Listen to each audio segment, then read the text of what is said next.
Hello and welcome back to the Good Talkers podcast. I am Tessa Livingston. Hi, and as always, I am joined by the fabulous Deanna Cooney. Hello. And the amazing Ashton Haugen. Hello, hello.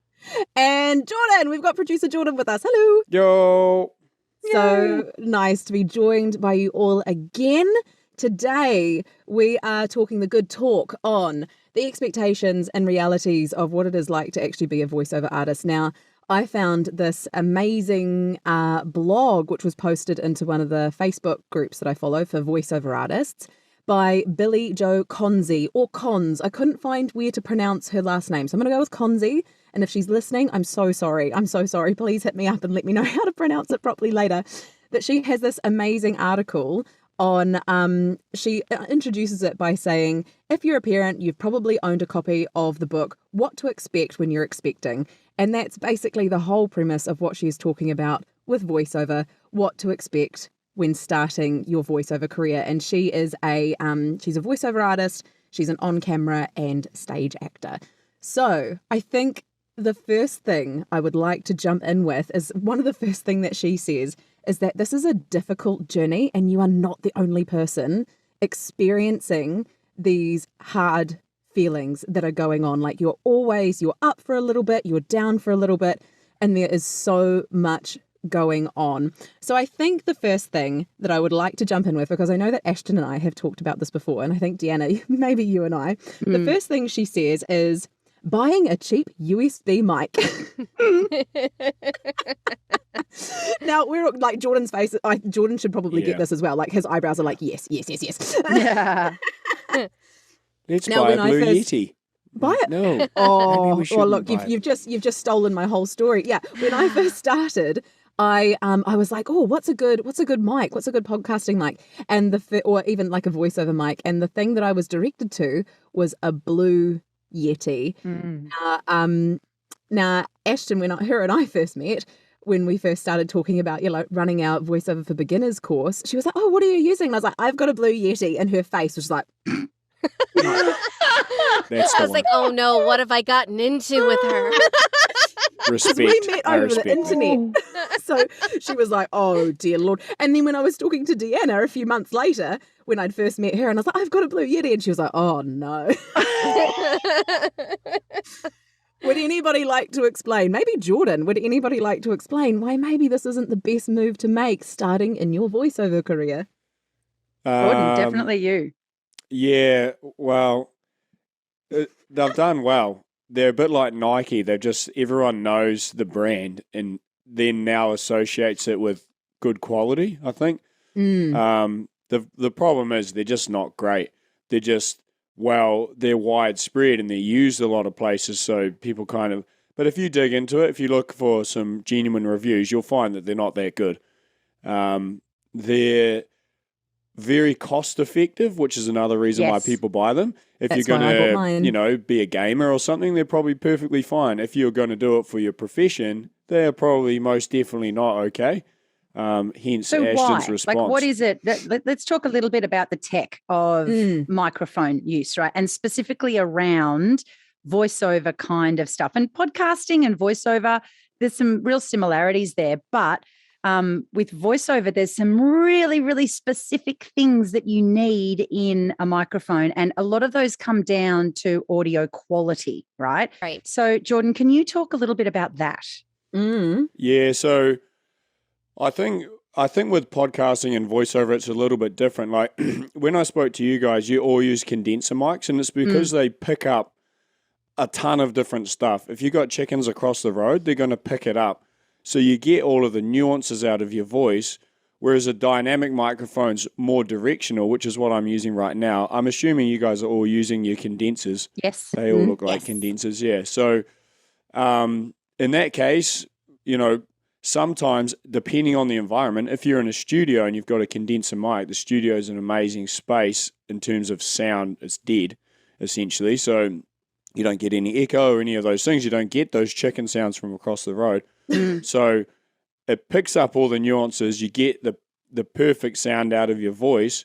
But if they're cheaper, the way that they're designed and the way that they're made, they'll they don't pick up the nice things. They pick up the things that you don't want to hear, the those kind of sounds, the popping sounds, the all those sort of things. With a good microphone, you'll get some of that because it needs to pick up some of those things, but you'll also, if you see the video right now, everyone's using a pop filter. Mine's built into the microphone, so I don't need an external one. But it takes those sort of sounds out of it. But and saying that, if you're in a space where there's things going on, people are mucking around outside, making noise, then dynamic can be better in that sense. Coming back to the Yeti, they're just not good quality from any of those kind of standpoints. I'm not sure if that answers your question, but it does. It does. It totally does. You also get less control of. Speaking of weird noises from the road. What? I heard that. we don't usually hear truck. it, but we did. No, you don't very often. And if I'm talking, then you won't hear as much of it, right? But it's definitely there. And I do have chickens, so I have to be really careful recording at home about like what's going on in the street and what the chickens are doing down the back, right? But the other thing about a USB mic is it's got the interface built into it. So when you need to translate the signal into something your computer, your digital audio workstation can read and process, right?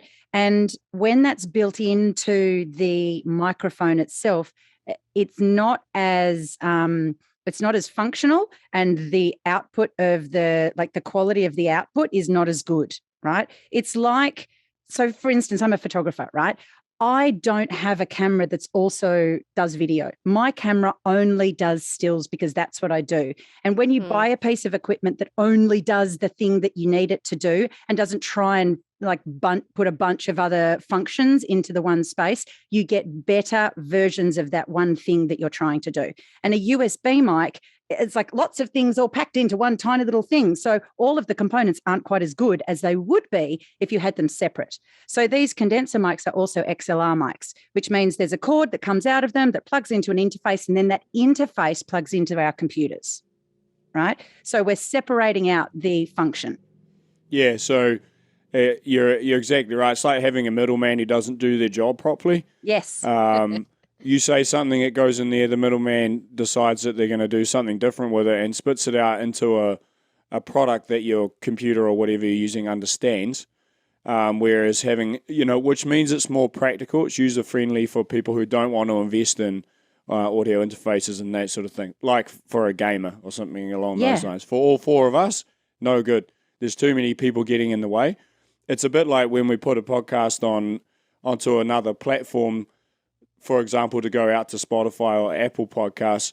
If you don't give them the right format, they change the format to suit what needs to be distributed. They put a blanket on everything. And then you lose quality in that process, exactly, right? Which is why I do it first and give them exactly what they want before they can get their hands on it and muck around with it. And then I kind of go, well, this is a bit different from what I gave them. It's because I didn't give them the file they wanted and they just went convert. So similar situation happens with the microphones that you're talking about, Deanna. Yeah. The thing about a USB mic is it is a really low-cost way to get in, right? Oh, they're and fantastic. It's something that you can practice on, and there will be a client base out there for you who are happy to take that quality work. So really it depends on where you want to work. Like, what quality output are you interested in? Because you will find people who will buy whatever you put out there, right? So really it's about, am I happy to produce this level of quality? Am I happy with the clients that I'm working with producing this level of quality? And if you are, keep doing it, right? Like, if it's working for you, there's people that have been 2-3 years into a career using a USB mic, right? So it's not something that will stop you from doing the work. But you also, when you want to step into that higher quality realm and you want to become really more of a professional level voiceover artist, you probably want to be upgrading to more professional level equipment. I would even argue that before you even start, if you are serious about delving into voiceover and you're really interested in it, and this is something I say in the class that me and Tessa run, is that before you even invest in any type of equipment, money-wise, take a voiceover class. Get some acting under your belt. See if you even like it. Sit down if you want to do audiobooks and read a book out loud by yourself in a closet for an hour and see how you feel. See if you like it. Before you spend the money, because it's such a shame to spend money on stuff that's, that is maybe high quality, or even the Blue Yeti, because we're saying that they're cheap, but cheap to us is different than someone, if they're spending their last $150 on that Blue Yeti, you know what I mean? That's not cheap to them. So before you even spend any money investing in equipment, you need to spend the money investing in yourself first and building up your skills a little bit more. Yes. So good. And that leads us so beautifully. I'll try that again. That leads us so beautifully into what Billie Jo is saying next. And I just want to finish off the sentence that she had about the buying a cheap USB mic, because the full sentence is buying a cheap USB mic and not understanding when some people judge you harshly because of it. And that's exactly the response that I got when I started telling people, oh, you know what, I'm a voiceover artist and I have a Blue Yeti. They were like, sorry. So I think it's so nice to hear that understanding behind it. Jordan, do you want to jump in on that? Yeah, so just before we carry on, I think it's just worth noticing, one, that my voice just decided it's going to crack itself. All of us noticed that. We were like, all right. Okay, I'm back, but I'm half back. So I think two of us are using, just out of interest for everybody else, I think two of us are using the same microphones and two of us are using different ones. So if you're listening to this and you're thinking about, okay, maybe, all right, you look the same, Tessa, anyway, just everyone run through what microphone they're using and you can kind of hear everybody's talking as we go through the episode. And if you're looking at, all right, maybe I'm thinking about buying a microphone, maybe there's some considerations in just listening to the podcast right now. Everyone's in a slightly different recording environment, but in saying that, you might still learn a little something out of the fact that we're all using quite different microphones. So maybe just run around and Deanna, you want to go first? Cool. All right. So I'm using a Rode NT1A, which is quite an old microphone, right? There's a new version of it now, which is the NT1, and everyone talks about how it's a much, much, much better mic, and it might be, right? But this suits my voice really, really, really well. So I have a deeper voice, and so I need something that like hooks into the brightness that does exist in my voice and kind of elevates that, right?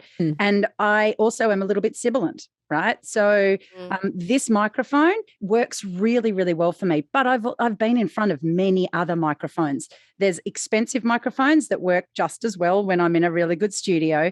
And what I've found over time is that when I hook up with studios via Source Connect, they don't know that I'm using what's sometimes considered in the voiceover, profession to be a bit of a shit mic now, right? So it's just there's opinions everywhere about the types of microphones that you're going to use, right? Really what you want to be going for is, one, the correct technology for what you want to be doing.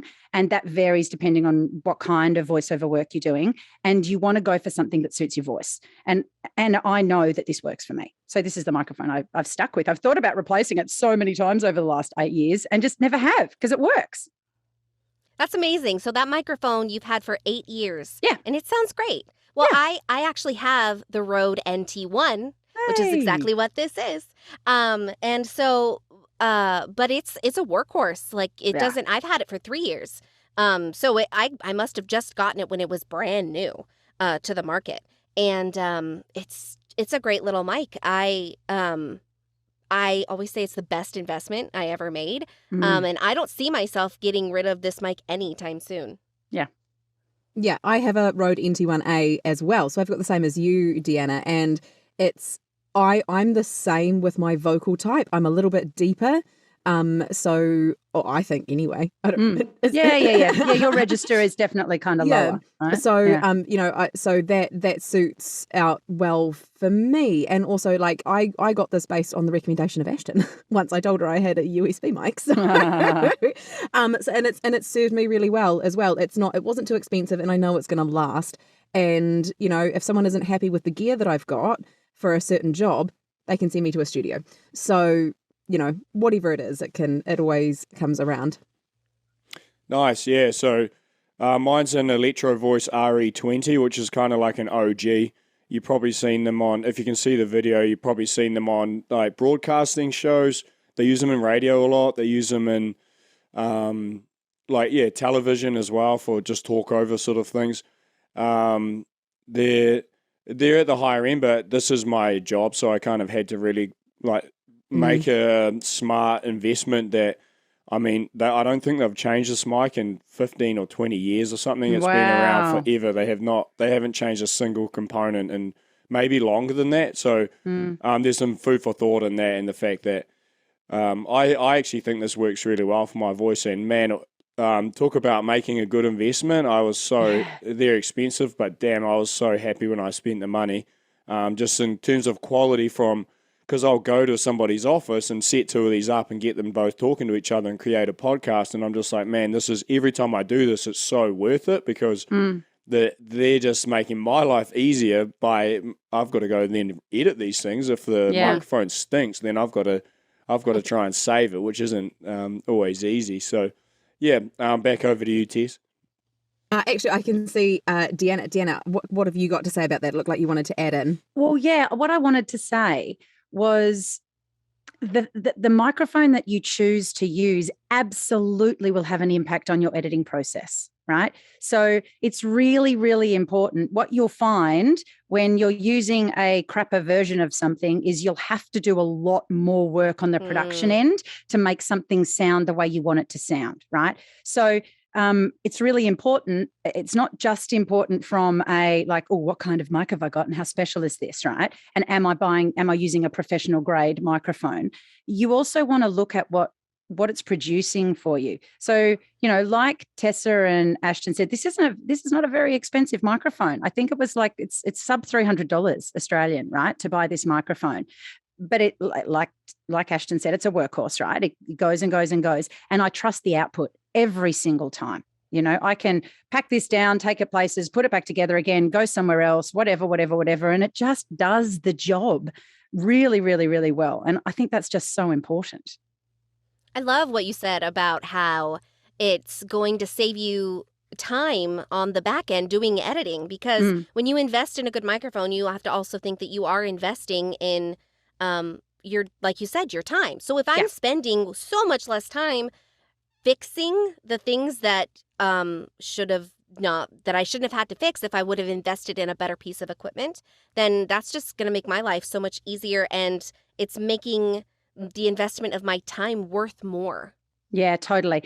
Something that I just want to bring up there is you've got to be really careful with that you don't just become a gearhead though, right? Because there are a lot of cool things that you can play with out there in the equipment space, right?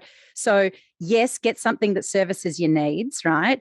But you also don't necessarily need to go for the most high-end thing in the world just because you can, right? As a photographer, I used a really entry-level DSLR when I first started shooting, and I used that for the first 2 years of me being a professional photographer. And I had to do a lot of work in post-production, right, with that camera to make things look good. Now, that taught me how to produce, how to do post-production on photography and stuff, which was great. But I didn't upgrade it until it stopped serving me. And when it stopped serving me, I upgraded the equipment and everything opened up, and it was really, really different for me, right? So if you are currently using a USB mic, right, learn how to use it well, because those mic techniques, when you're using when you're using a piece of equipment that has less functionality and less quality, you have to get really, really, really good at doing your job to be able to get a decent output, right? So if you are using a USB mic, that doesn't mean you have to run out immediately, throw it in the bin, run out immediately, buy an XLR, right? Get real good at using that mic. And then when you upgrade, you'll be like, holy shit, this stuff is so easy. Yes. And I hear that because when I was using my podcasting mic, my USB mic, I was like, right, cool. I want to step into this job a little bit more. So I went and upgraded and I got the one that I have now. And then what happened? I remember messaging Ashton. And Ashton, I don't know if you were aware of the state that I was in. I was in a fucking panic. because I was all of a sudden, all I could hear was this. Yes. Oh, When I and was- remember do you this. remember I that? remember this. Oh Yes. my God. I was like, what? Oh my, because my USB mic was not picking up those sounds. And so, but I've got a bit of technique and skill behind me, which is, thank Christ for that. Because otherwise I just would have been a puddle on the floor. And I went, oh, okay, make sure my hydration's up, make sure I've got a clean, nice big open cavity there to nice work big with. open cavity, starting with your mouth open, that sort of stuff. And that stuff immediately started to reduce. But oh my God, and that tells me so much that I went from using something that didn't pick up the mistakes that I was making. And I went to using something that was so much more technical. Therefore, my technical skill had to increase as well. Yeah, which had to jump up, which leads us so beautifully to the next piece, which is, because Ashton, you were talking about this before, taking a class, and the way that Billie Jo talks about this is taking a beginner class and thinking, I'm a natural, this is going to be so easy making money, and then taking another class and going, oh my God, I suck.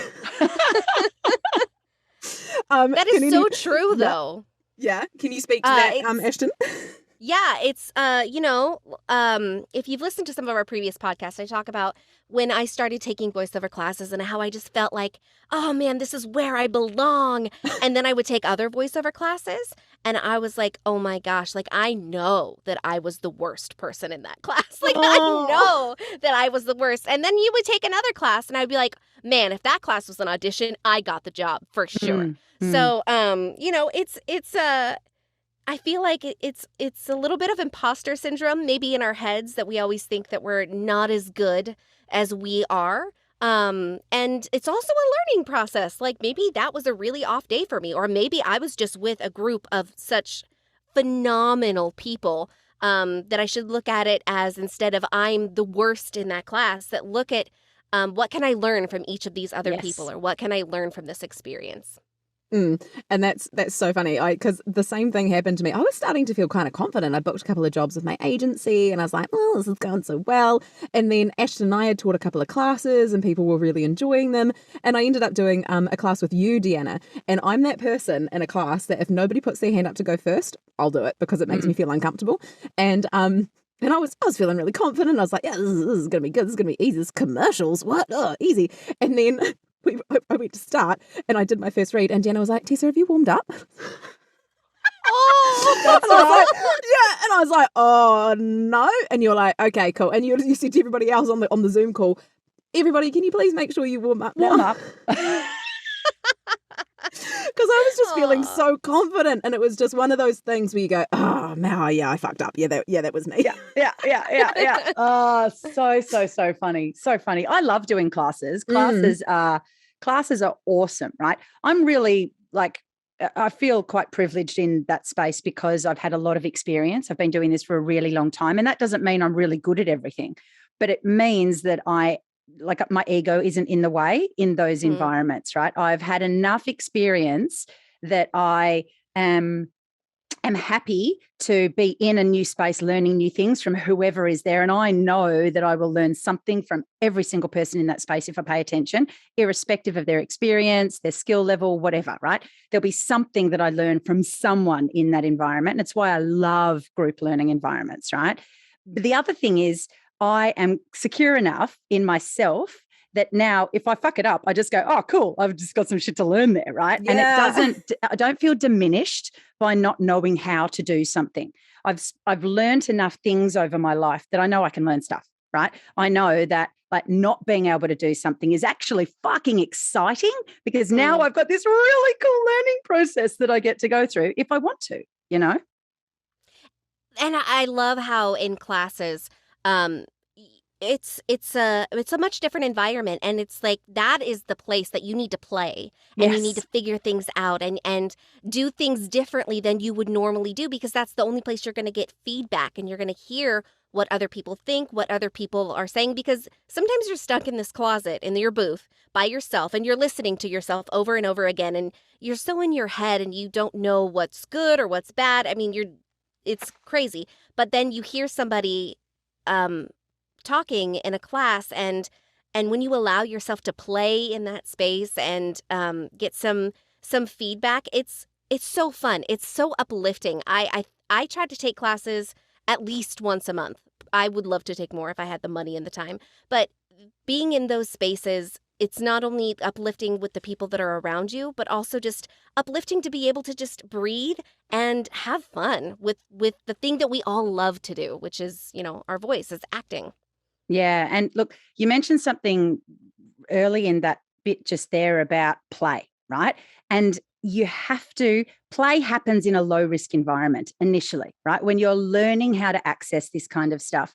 If you only try to learn it in a high risk environment, like when you have a job and someone's paying you, right? If you only do that in a high risk environment, 100% of the time you will revert to what you already know, and you won't get to play and explore and experiment. Classes are low risk. Now, they might not feel low risk because you're putting yourself out and you're a bit vulnerable and you're in front of people, but there's nothing on the line here other than your fucking ego, right? So put your ego down, leave it outside, right? Come in, understand that this is a low risk space. You are at no risk of anything here. And you're not going to be humiliated because everybody else is in the same space. Everyone wants you to win, right? So it's really important that you find regularly low risk spaces where you can play, explore, push your boundaries, fuck shit up all the time, make mistakes, because that's how you grow, right?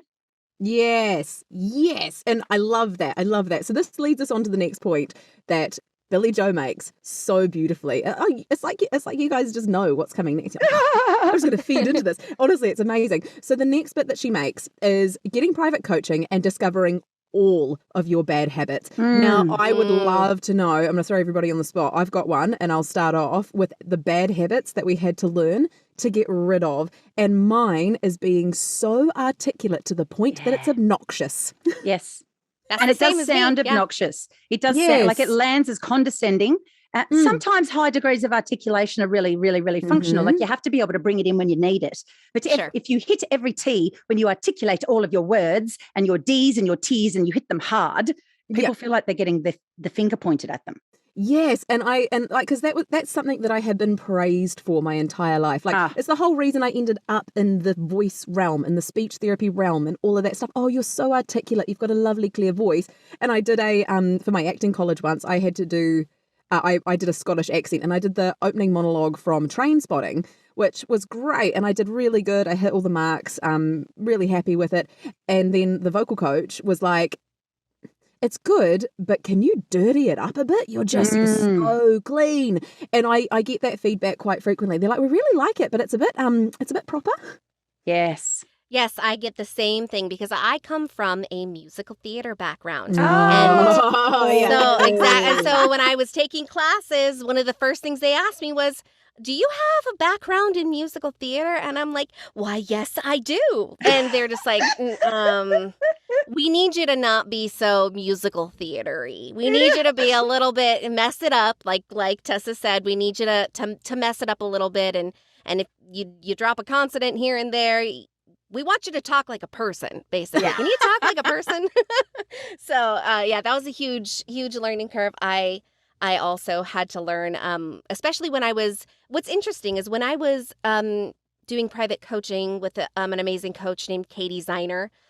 She works with Real Voice LA, and she was coaching me for my commercial demo. That was the feedback that she had given me.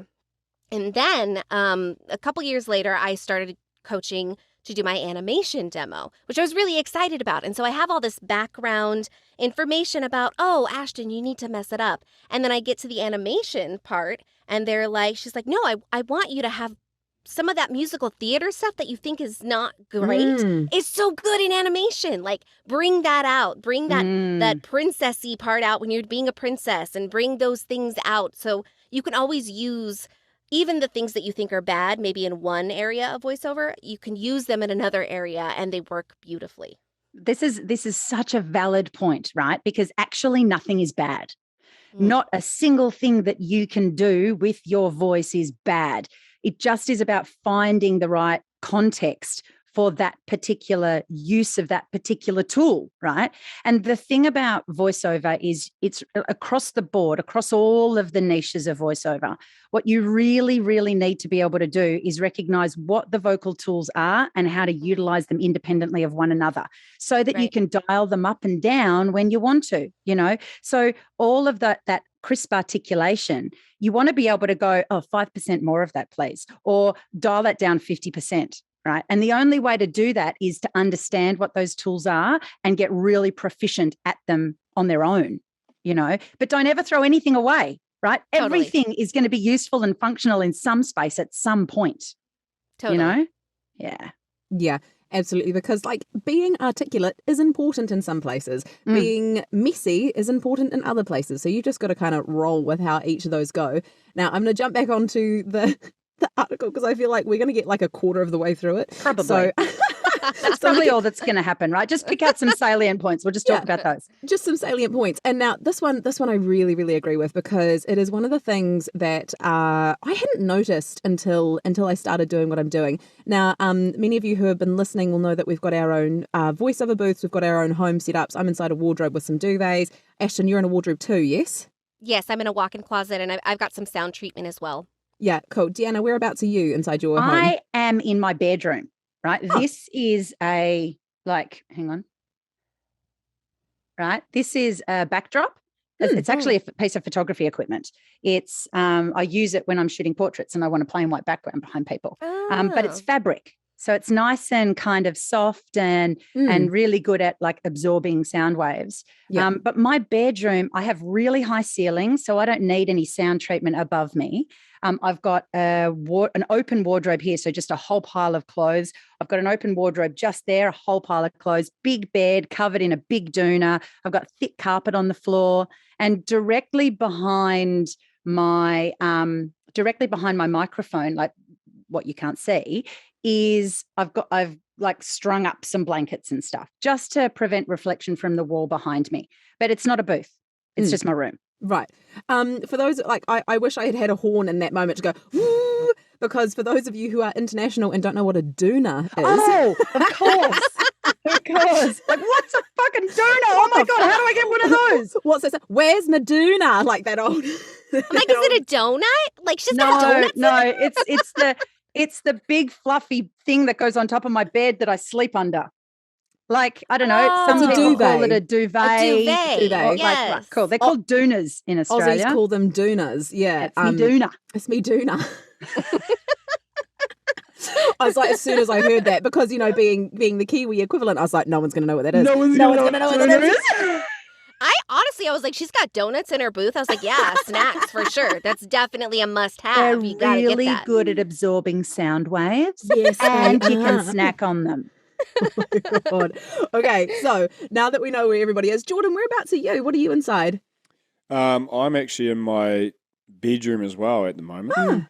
Just in this certain circumstance. Soon I'll have a proper set-up office in the house, which I'm looking forward to having. And I just have a green screen behind me, and kind of, this is a good opportunity to talk about environment. I know it's kind of back on what we talked about already, but if you've got the best microphone in the world, it doesn't matter if your environment sucks. So if you've got a lot of hard surfaces, you've got sound waves bouncing back, you get echo, you get all sorts of other things that you don't want. So yeah, similar to Deanna, I've got the bed, I've got the curtains, I've got, clothes on my right. Nothing directly behind me or in close proximity that'll reflect the sound back, those sort of things. So, just in the bedroom at the moment. Yeah. And if you listen to the first couple of episodes, I'm in a space where I couldn't control what was going on. So if you hear a little bit of echo from me, I've got an awesome mic, but I was in a room that had hard surfaces. So if you go back and have a little listen and see, although Jordan did such a great job with it, if you can hear that little bit of a difference. I was in a space that had that reflective, walls, the ceilings were short. So that's such a good point. Thank you. So coming back to that, this lovely Billie Jo has gone, creating your first home studio setup, and then cursing planes, pets, pipes, children, spouses, roommates, and especially any kind of lawn activity going on outside. Now, I never noticed any of that stuff beforehand, but if you guys are watching the video at all, every once in a while you see me do this upwards look, because he's a plane. Yeah.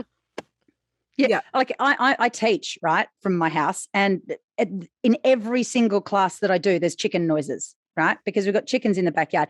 If I'm recording at home, no one's allowed to fucking move, right? They're not even allowed to walk around the house because we're in this beautiful old timber house. Like, house is 120 years old. It's freaking beautiful, right? But you take one step and like there's vibrations, there's creaking, there's just so much sound. So I'm like, everyone shut up! Like every time I record. And Dave, my partner, has to go out the back and hug the chickens to keep them quiet, right? Chicken love. Oh.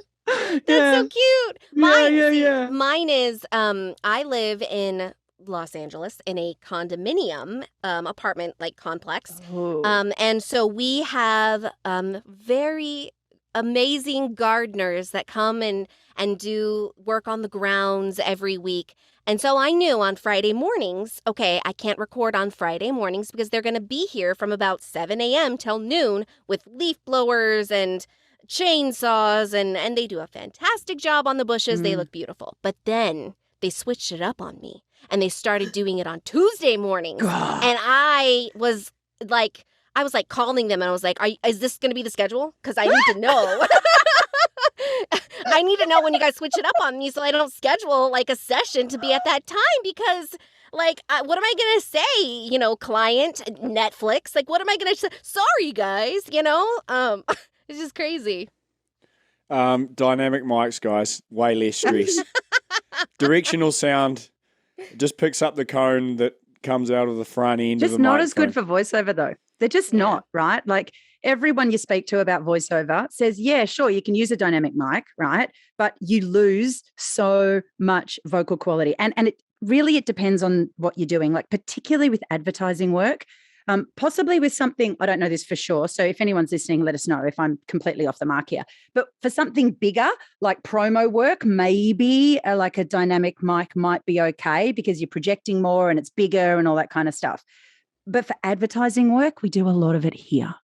We do lots and lots and lots of advertising work up close, really low projection, and we need to get all of this vocal quality, right? You need to hear every tiny little thing that my voice is doing. And a dynamic mic isn't going to pick that stuff up as well. Totally. It's especially like you said in advertising, it's all about the nuances. And even 100%. In other areas, it's like in animation or in dubbing, it's all about those small, tiny little changes that other microphones are not going to pick up. And that's actually what they will ask you to do. Change this tiny little thing. And if you can't do it, then, you know, you're either going to lose the job or you're not going to get hired again. That's for sure. Yeah. Yeah. This is good. This is so fantastic. Like I keep trying to like find ways to like jump back into the thing that we've got. And I'm like, I just want to listen. I want to listen to what everybody's saying. So the next thing she starts talking about, team, is disappointment. The disappointment of never hearing back from agent submissions, never hearing from rosters that you were added to, never hearing back from cold email marketing, and realizing that your actions need to be independent of any external feedback. Yes. Yeah. Yes. You have to get good at this, right? Yeah. Like, was it last episode that we were talking about resilience? It was, right? And like, this is a really, really big thing. You have to get used to the fact that you're not going to get any kind of feedback from most of the people that you engage with, right? You just won't, because they're either going to say yes or no, right? And if they say yes, you get the job. That's your feedback. If they say no, that's the feedback as well, right? And you have to learn over it, and it takes time, right? So give yourself the grace of being bad at this at first, and give yourself the time to learn this, right? And build that skill set up. You have to learn to be able to objectively look at what you've done and critique it yourself. Something that's really, really helpful that I have found has been incredibly useful for me and every person that I've ever like taught or coached or whatever. If you audition for something, see if you can listen to whoever got cast in the role, whether it's a TV commercial or it's an animation role or it's a doco narration or whatever, right? Because then what you can do is go, oh, that's what they did that got them the job. Now, that doesn't mean I have to mimic that, right? But you can learn a lot about like, what's the gap there? Right? What's the difference between that person and me? And is that something that I can then build into my skill set development? Or was it never, you were never going to get the job anyway? Yeah, exactly. Because it was Maybe so it's far just out of the scope of what you could do. Yeah. Yes, like maybe they chose a male voice and you're a female voice or something, right? Because in that case, they just picked the one that suited them best at the time. And maybe your read sounds really, really similar to what actually got cast in the end, right? And you're like, oh, I was 100% in the zone there. That's awesome. Right. You know? It's about like managing your expectations, right? Like knowing, and that comes with time. And I think some of that can be really, really distorted about how we first get set up. And this is because I loved what Billie Jo had to say about this next bit, was how people sort of get into their careers and how that sets them up either for failure or success as we move on. So something she says is doing hundreds of auditions before you book a single job, or getting super lucky and booking a job really fast and then not booking anything for ages and getting upset. Now, I'm the latter. I got picked up quickly, I got onto something quickly, and then it just went dead. And my soul was like, what is happening? It was really upsetting. What was it like for you two? Like, were you like hundreds of auditions, or were you like something popped up and then changed your expectations? I didn't even get in front. I only have one agency that I work with on one roster, and that's for a promo and trailer agency through TVA and Brett Allen Hagel. And he's been really wonderful, but he's also preached that like you cannot rely solely on people sending you the jobs. If you are relying solely on the people sending you the jobs, you are not going to get the jobs. You got to go find them yourself. I was really lucky. I think it was actually the first job that I had with them that I auditioned for. I got that first job.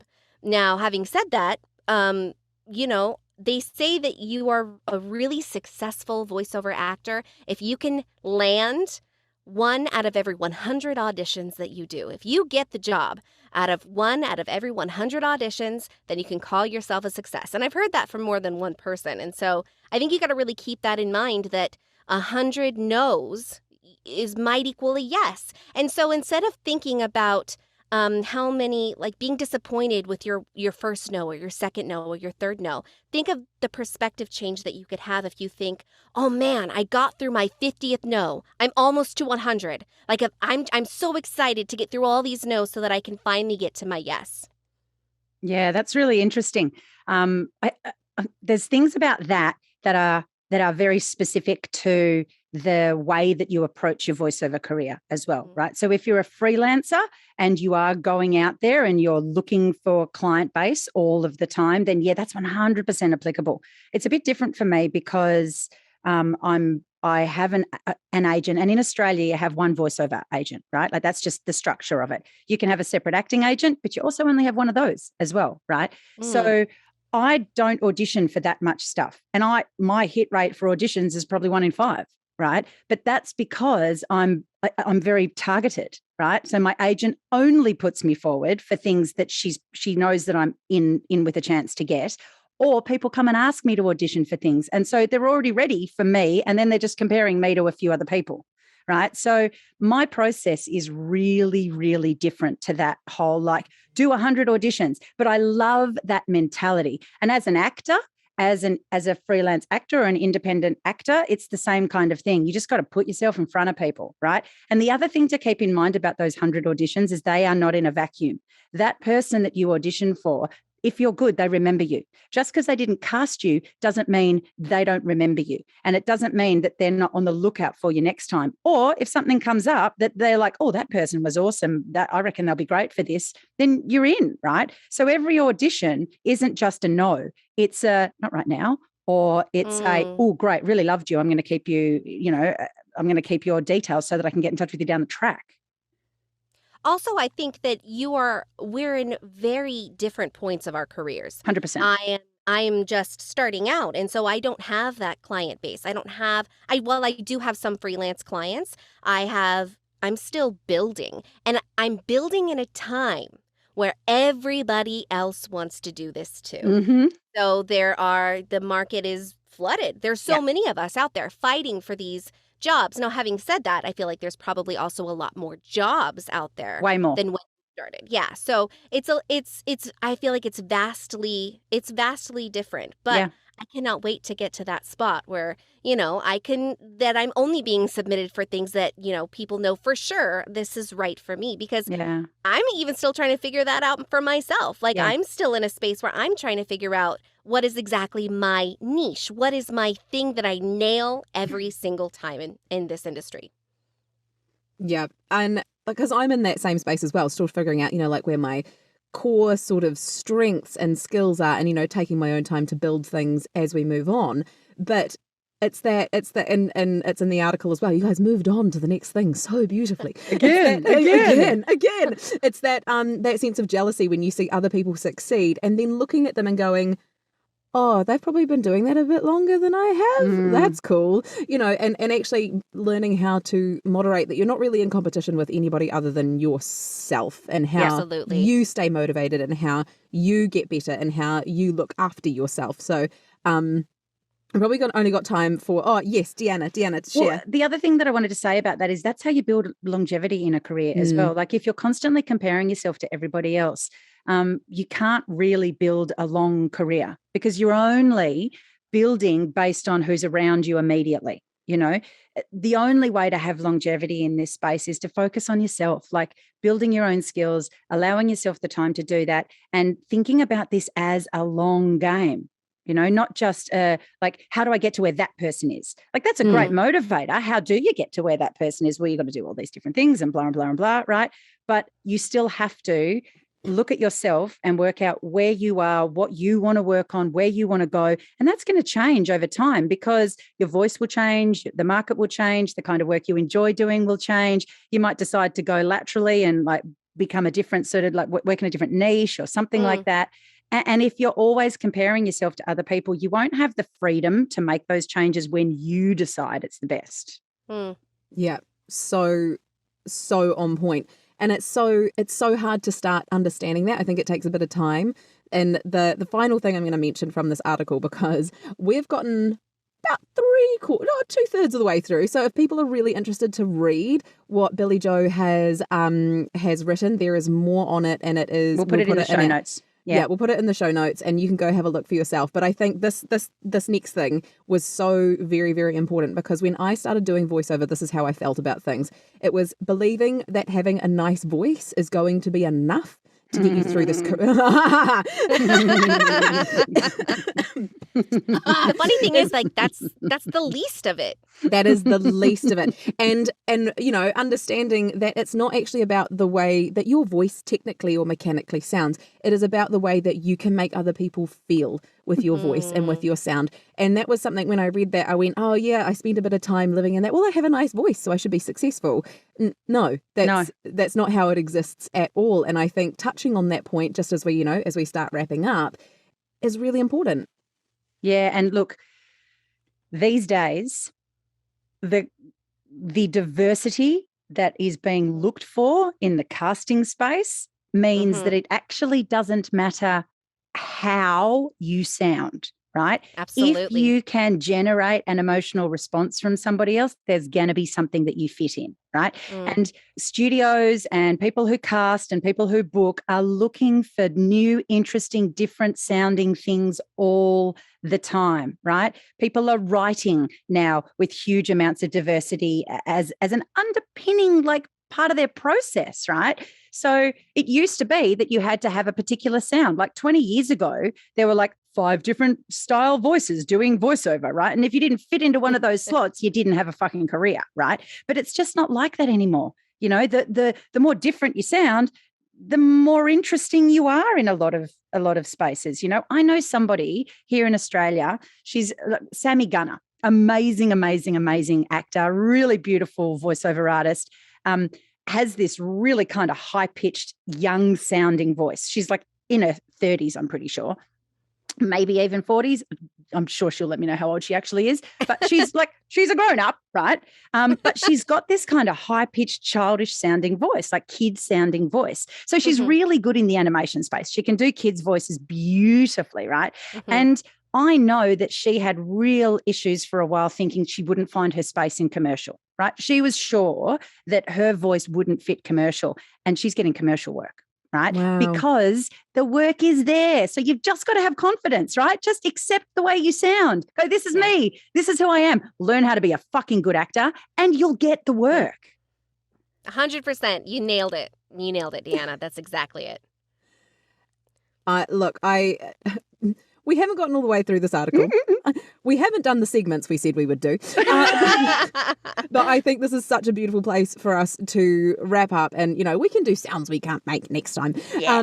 I think it's just such a good reminder, because this job can sometimes feel really isolating. It can feel really lonely. You're doing so much by yourself. And, as creative people, I don't know about everybody else, but as a creative person, I crave social interaction. Most human beings do. But I feel like creative people tend to sit a little bit higher above that. And there's a real need to be with people and to create with people. So it's just important to know that other people feel this way. Yeah. Whereas, there's heaps going on. You feel up, you feel down, but like everything, this too shall pass and you'll move on to And a you're new not phase. alone. You're not alone. Find some friends to chat the moment with. you go and talk to another voiceover artist, they'll go, oh, yeah, I've been there. Yep, I feel that. But it just, and it doesn't really go away either. You just get better at managing yourself through the processes. Yeah. So if anybody out there has any questions about voiceover or has a story that they would like to share with us, we're calling that segment Moments from the Booth, but I don't think we've actually done one yet, but that's what it's called. Yeah. So if you want to email about it, put that in the title and we'll know exactly what you're talking about. You can send that or a video or a voice note to thegoodtalkerspodcast@gmail.com. And you can also find us on our Instagram. We have a Facebook page, and hopefully, we keep saying this, but again, hopefully by then we've got a TikTok up and running as well. You can also search for each of us individually. So I'm Tessa Livingston. If you chuck that in, you'll find me somewhere, Deanna Cooney and Ashton Halgan. You can also search for producer Jordan. You might not want to search. Is it producer Jordan? If someone Googles producer Jordan, will they find you, Jordan? I like it. It's sort of like a stage name. I'm into it. Where do we find you, Jordan? You'll find me there. NZ Audio Editors is how you find Jordan. Fantastic. Well, if you're looking for a producer, hit up Jordan. He great. So, that is it from us today. Thank you for listening and following along. If you want to read that article, it is Billie Jo Konze or Billie Jo Konze. We're not 100% sure, but we will find out and let you know. Thank you so much, and a massive goodbye from all of us. Bye. See you. Catch you next time.